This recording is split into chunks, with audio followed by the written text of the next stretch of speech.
Okay, quick unboxing review ng Logitech G331 headset. So, yung reason kung bakit ko siya binili is naghanap ako ng headset para sa daughter ko for online class niya. So, at the same time, gamer. So, pati ako, I can use it on my PS4. So, I got this from Data Blitz online. Paid around 2,150 yata for this, then plus 75 pesos shipping. So, 2,2 including shipping. So, here's the box. All in blue. Tapos may konting technical specifications. Okay, so it's a headphones with a 50mm driver. Frequency niya is from 20 Hz to 20,000 Hz. So that's yung basic na specs. Then sa back, may diagram. So nakalagay yung earpads, tapos swivel yung ear cups, then merong volume control here. We also have yung microphone here, so nakalagay swivel to mute, so it's similar dun sa I'm currently using a HyperX Stinger. So ayun yung gamit ko headset for this review. Then you have yung Logitech logo. Okay, so we'll open it up.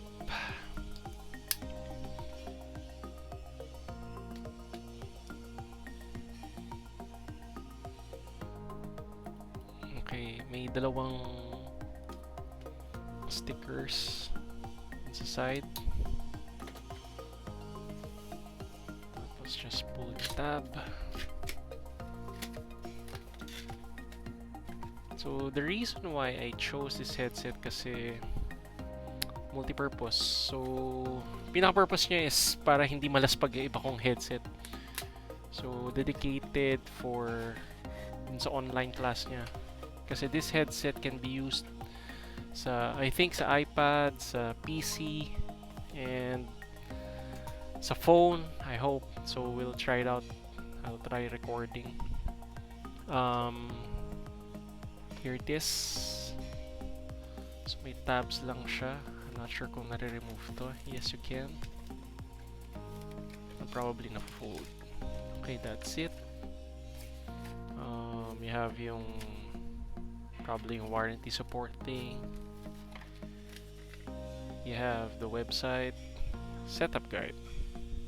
So nakalagay it's for PC, PS4, Xbox One, and Nintendo Switch, and I guess for mobile devices. I think this is a sticker. Tapos here is the what's this?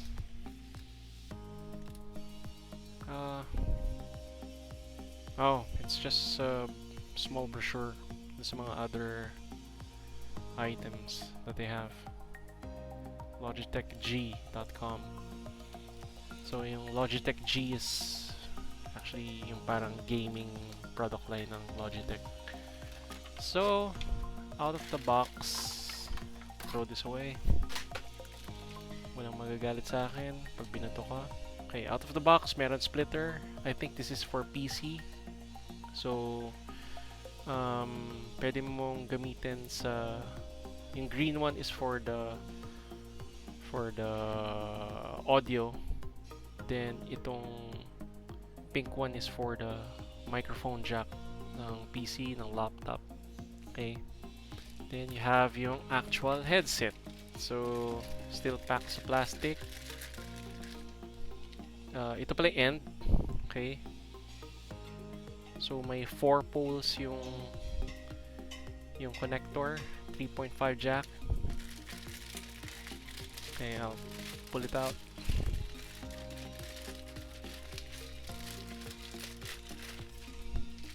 Here it is. May plastic pa to. Just pull it out like that. Okay, that's it. So swivel to, which is a good thing. Okay. Leather it yung earpiece.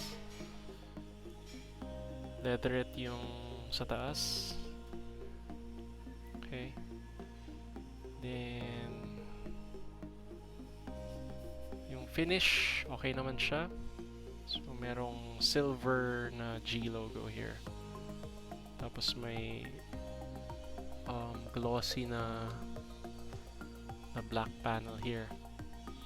So it's not I'm not sure if this is black or it could be dark gray. Ayan. So this is it. The reason I chose this red kasi I have this old G331 headset right over here na nasira yung mic. That's why I bought yung Stinger. So ito yung G331. Yung difference is before yung G231 has yung control sa wire like this. So nandito yung volume control and yung mute function. This one, wala na siya sa wires. Nandito na siya actually sa headset. So you have yung volume control right over here. Okay, we'll test that later. Test ko rin to sa PS4. Then yung microphone, mag-activate siya, I think similar dun sa HyperX. Pag naka-swivel down yung headset, I think mag-activate yung microphone. Bendable ba to? Slightly, yes. So, for example, this is yung Logitech headset. Pakita ko lang yung Stinger. Ay, HyperX, sorry. HyperX Stinger yata itong gamit ka.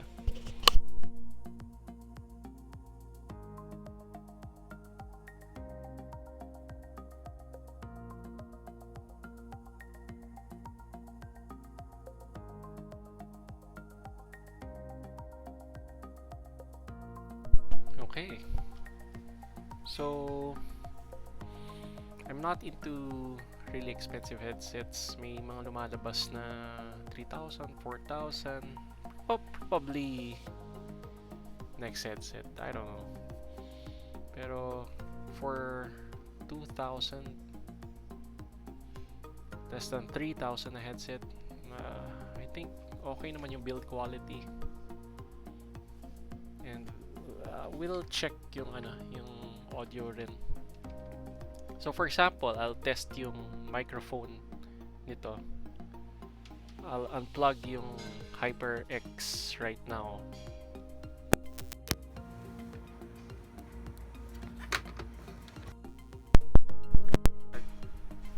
Try to talk. Test mic 1 2 3. Test mic 1 2 3. So I'm not sure kung nabawasan yung ambient noise. Test mic. Okay. Test ko na rin yung niya. Yung how comfortable. Okay? Comfortable naman. Fits in my ears. Malaki tenga ko.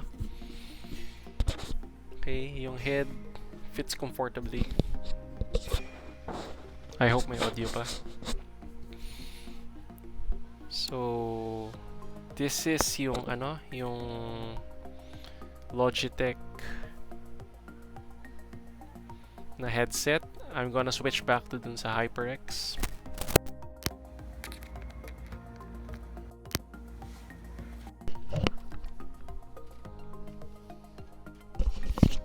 Okay, I'm back sa HyperX. So first price, I'm happy with it. I hope my daughter would love it. Okay. So yung cool factor niya, medyo discreet siya. unlike yung mga ibang gaming headsets, may mga ilaw. So this is a simple headset, may simple design, simple functionality, with the volume controls and yung mic here. Okay, that's it. Thanks you for watching yung unboxing.